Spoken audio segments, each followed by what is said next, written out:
Kapolda, Bu Menteri, Ketua LPSK, Ketua Komisi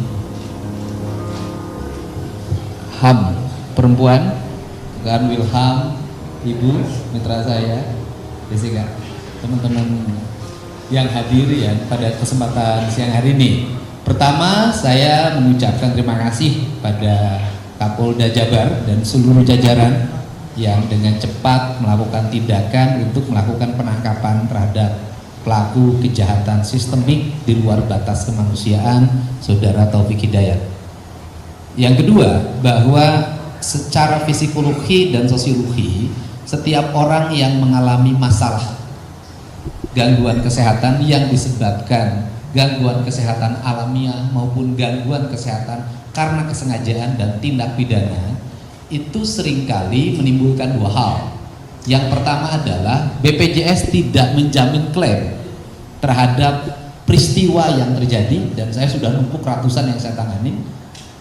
Yang kedua adalah pihak keluarga juga akan berhenti bekerja karena harus fokus mengurus korban.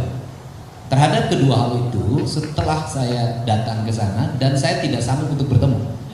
Saya begitu melihat, tadinya sudah gagah pengen ngelihat, pengen ngajak ngobrol, tapi begitu di pintu saya mundur dan minta Bu Doksis untuk ngobrol.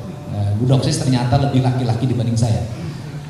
Kemudian dari situ Pemda Provinsi Jawa Barat sudah memutuskan, pertama, bahwa terhadap korban dijamin seluruh pelayanan kesehatannya sampai sembuh. Berdasarkan catatan keuangan yang saya miliki hari ini, maka dibutuhkan dalam 2 minggu ini sebesar 1 miliar rupiah, dan kami menyiapkannya. Tidak usah lagi cari donasi ke sana kemari, tetapi yang berdonasi dipersilahkan untuk membantu kehidupan keluarganya dan masa depan korban. Yang kedua, terhadap keluarganya, sejak saya berkunjung sampai hari ini, kami pastikan berhenti bekerja, tetap merawat, terjamin kehidupannya. Dua hal itu sudah, sehingga keluarga korban dalam keadaan tenang, minimal tenang, tidak memikirkan kebutuhan-kebutuhan keseharian. Yang berikutnya adalah tindakan untuk ke depan.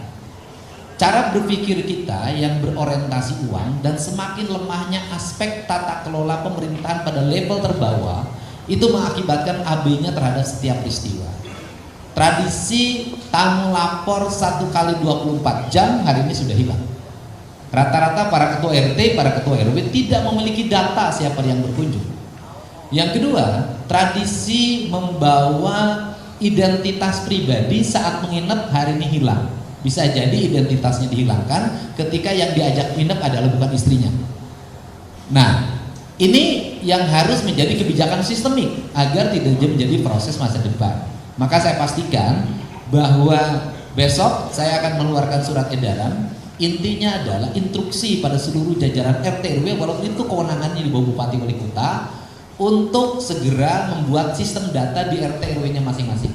Setiap pemilik kos, rumah kontrakan, setiap orang datang ke situ harus difoto, dilampirkan KTP-nya, disetorkan ke sistem data yang ada di RT dan RW. Ini akan memudahkan, karena bukan hanya persoalan ini, persoalan kejahatan terorisme segala macam bisa terjadi karena dan sering ditangkap di tempat-tempat kontrakan.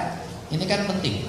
Kemudian yang berikutnya adalah bahwa perspektif dalam kehidupan keluarga tidak bicara ini, tapi bicara pelindungan anak-anak kita, apalagi yang di bawah umur.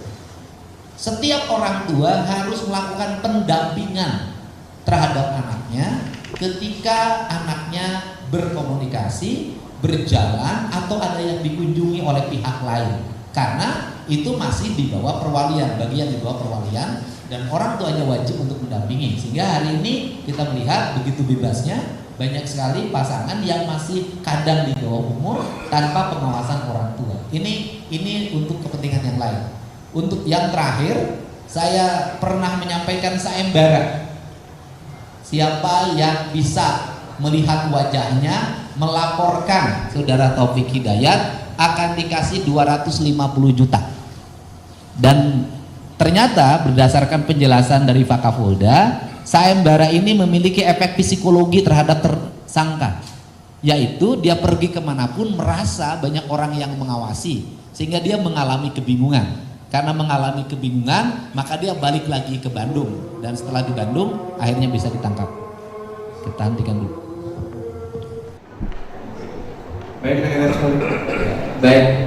Selanjutnya, karena yang melakukan penangkapannya adalah Polda Jabar, maka pemenang sayembaranya ada Polda Jabar. Dan Pak Kapolda telepon saya, kan tidak mungkin Polda Jabar menerima sayembara, sehingga meminta pada saya, sudah nanti kita serahkan pada keluarga korban untuk bekal masa depannya. Untuk itu saya mengucapkan terima kasih, mohon maaf bagi masyarakat yang tidak berani untuk melaporkan secara resmi, sehingga tidak kebagian 250 juta. Terima kasih.